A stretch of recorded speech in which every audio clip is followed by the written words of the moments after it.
بسم اللہ الرحمن الرحیم. پلتے نہیں ہیں وہاں ٹیں ٹیں وہاں سے پی پی, تو بھائی کوئی بات نہیں, ہم گھر میں آیا رکھ لیتے ہیں تنخواہ پہ. بلکہ میں یہاں تک بھی کہتا ہوں کہ وہ بیبی کیئر جو کیا اس کو کہتے ہیں ڈے کیئر, میں اس کا قائل نہیں ہوں, لیکن نہ پیدا کرنے سے بہتر ہے کہ وہاں ان سے پلوا لو پیسے دے کے. نسل ہو ہی نہیں, اس سے بہتر ہے کہ چلو پیدا ہوئی اور آپ نے ڈے کیئر میں رکھوا لیا, ان کو تنخواہ دے کے بھائی تم ہمارے بچے کو پالو, جب سمجھدار ہو جائے تو پھر ہمارے حوالے کر دینا. تو ہوتا تھا یہ عربوں میں ایسا ہوتا تھا. تو بہت سارے حل نکل سکتے ہیں. جن کو اللہ نے خوب مال و دولت دیا ہے ان کے بھی دو دو تین تین, میں کہتا ہوں تم جو مرو گے تمہاری جائیداد تو گورنمنٹ کھائے گی. انسان چاہتا ہے کہ تبھی شریعت نے اولاد کا حصہ زیادہ رکھا ہے. انسان چاہتا ہے میرا سارا مال کون کھائے, میری اولاد کھائے. اور بچے خوش بھی ہوتے ہیں ہمارے باپ نے ہمارے لیے اتنا چھوڑا. تو مالدار لوگ, ارب پتی لوگ, ایسے لوگ میرے پاس آتے ہیں 3-3 کروڑ روپے ماہانہ. ایک صاحب آئے, ایک یعنی میں اس لیے نہیں بتا رہا کہ گورنمنٹ نے پیچھے پڑ جائے, کتنی آمدن تھی ان کی, ٹیکس بھی دیتے ہیں وہ, کروڑوں روپے ارننگ ہے, ایسا تاجر ہے, بچے 2 ہیں 10 سال میں. تو یار یہ کروڑوں روپے ہیں, 2 بچے 3 بچے, تمہیں کیا مسئلہ ہے بھائی؟ کہہ رہے بیگم ہی نہیں مانتی. میں نے کہا بیگم سے بولو بیگم بچے پیدا کر دو, میں پلوا لوں گا تنخواہ پہ کسی کو آیا رکھ کے. سمجھ آ رہی ہے بات؟ تمہاری صحت اچھی, وہ بیگم کو یہ وسوسہ ڈال دیا نا کہ صحت خراب ہوگی, اس کو بتاؤ بھائی تمہاری بھی فٹنس ہے, اور تمہیں عورت اپنے بچے کو دیکھ کر جتنا اس کی بانچیں کھلتی ہیں, اس کے جو خون بڑھتا ہے نا, کسی چیز کو دیکھ کر ایسا خون نہیں, کیسا پیدا ہوتا ہے تو کیسا چومتی رہتی ہیں اس کو, ہائے میرا منا, ہائے میرا چاند, ہائے میرا. تو یہ اس سے بڑھ کر تو تمہارے لیے کوئی نعمت ہے ہی نہیں. لیکن یہی ہے کہ وہ آگے ایک برطانوی رپورٹ ہے. اچھا یہ ڈاکٹر دوبارہ ان کے میں جملہ مکمل کر لوں. کہتے ہیں کہ اگر عورت کو اپنے اس جسمانی اور ذہنی نظام کا یہ فطری تقاضا پورا کرنے سے روک دیا جائے, یعنی اس کی نفسیات بھی اسی سے خوش ہوتی ہے اور باڈی بھی اسی سے فٹ رہتی ہے, تو اگر یہ اس کے برخلاف چلا جائے تو وہ شکستگی اور عزم حلال کا شکار ہوگی.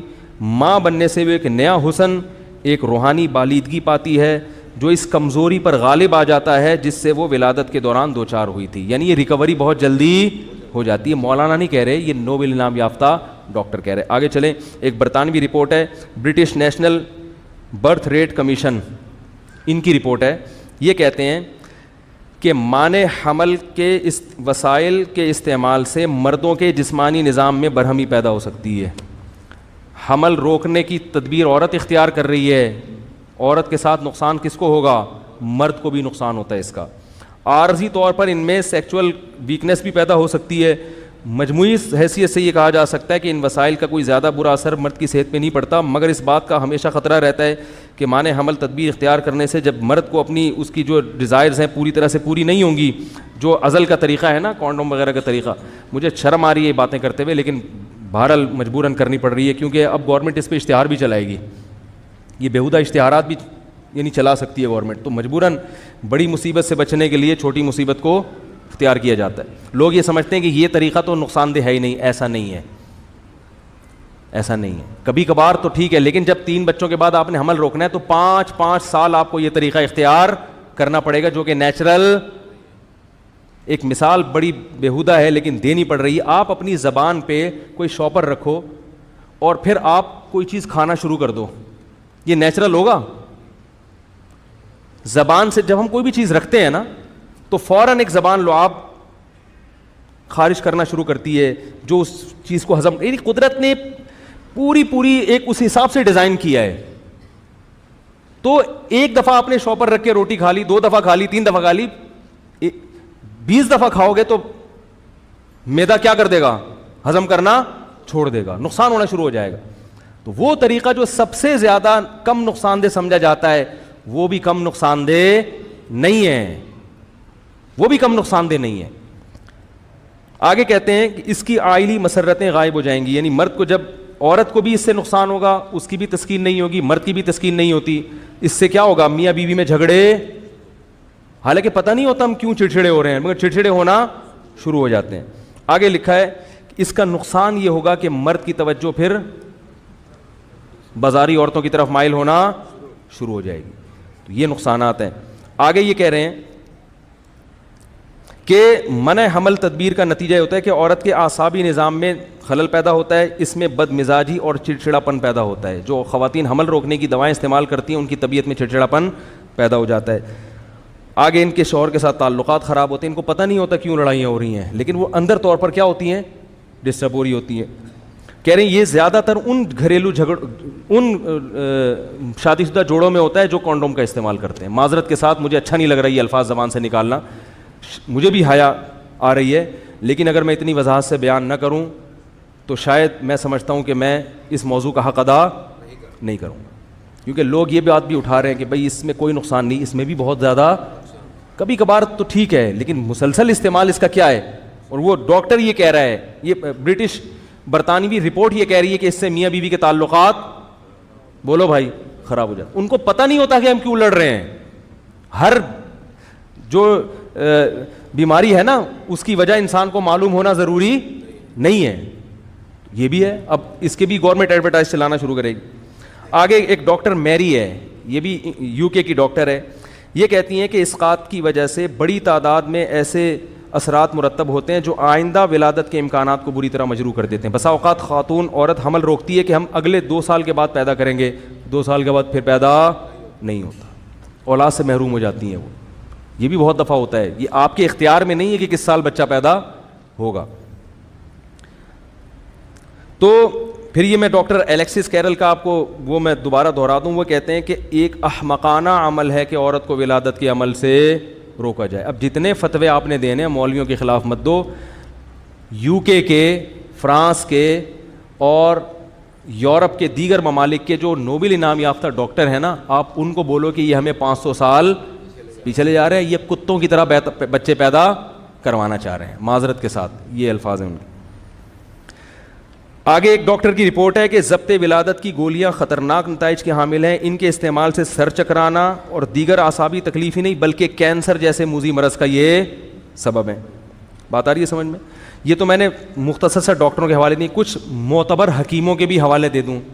حکیموں کو آپ ہلکا مت سمجھو, جو صحیح حکیم ہوتے ہیں نا, عطائی آج کل تو مارکیٹ میں 2 نمبر زیادہ چل رہے ہیں.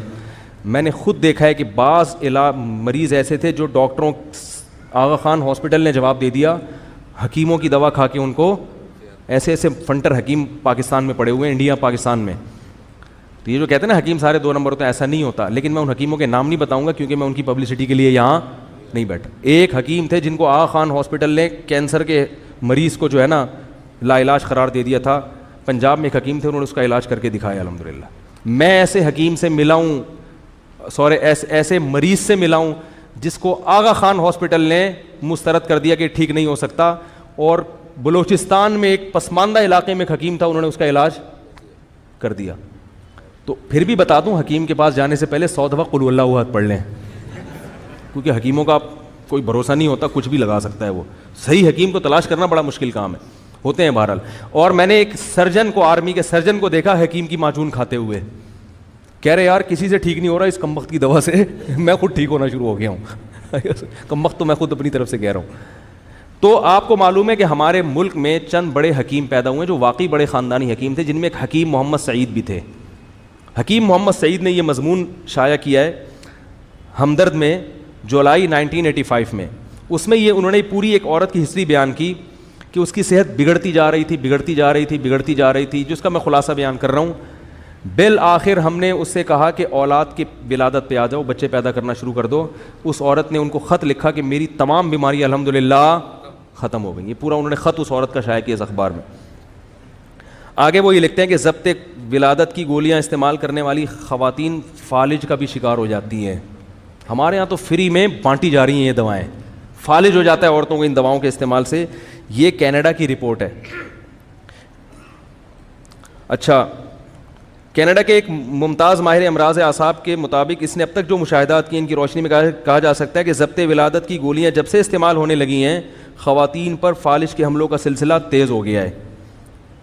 ان کے مطابق کہتے ہیں جو ہم نے کینیڈا میں اونٹاریو کے علاقے میں جو مشاہدات کیے ہیں, ان کے مطابق 1967 اور 68 کے دوران ان گولیوں کو عوام میں متعارف کرانے کے بعد انہیں استعمال کرانے والے 57% عورتوں کو فالج ہوا ہے. 57% عورتیں کس میں مبتلا ہوئی ہیں؟ فالج میں مبتلا ہوئی ہیں ان گولیوں کے استعمال سے. اسی طرح آگے انہوں نے پوری رپورٹ پیش کی ہے, میرا خیال ہے اس کی ضرورت نہیں ہے کہ یہ. اچھا یہ بھی ایک بات بتاؤں, یہ بی بی سی پہ میں نے خود پڑھی ہے رپورٹ, بی بی سی نومبر 24, اس میں یہ بی بی سی کے پیج پہ خبر شائع ہوئی ہے کہ جو عورتیں حمل گراتی ہیں ان میں جو آن دا ریکارڈ ہیں, جو بچہ ضائع کرا دیتی ہیں نا, ان میں ہر سال انڈیا پاکستان جیسے ملکوں کی بات ہو رہی ہے 68,000 خواتین موت کے منہ میں چلی جاتی ہیں. نہیں یاری بات سمجھ میں, اتنی خواتین بچے کی ولادت سے ہلاک نہیں ہوتی جتنے بچے حمل ضائع کرانے سے ہلاک. یہ تو آن دا ریکارڈ ہے, باقی گاؤں دیہاتوں میں کیا ہو رہا ہے, کتنی عورتیں حمل گرانے سے مر رہی ہیں, اس کا تو کسی کو پتا ہے ہی نہیں. زمانہ ڈھل رہا ہے مغربی تہذیب میں, لیکن ہر رنگ میں ڈھل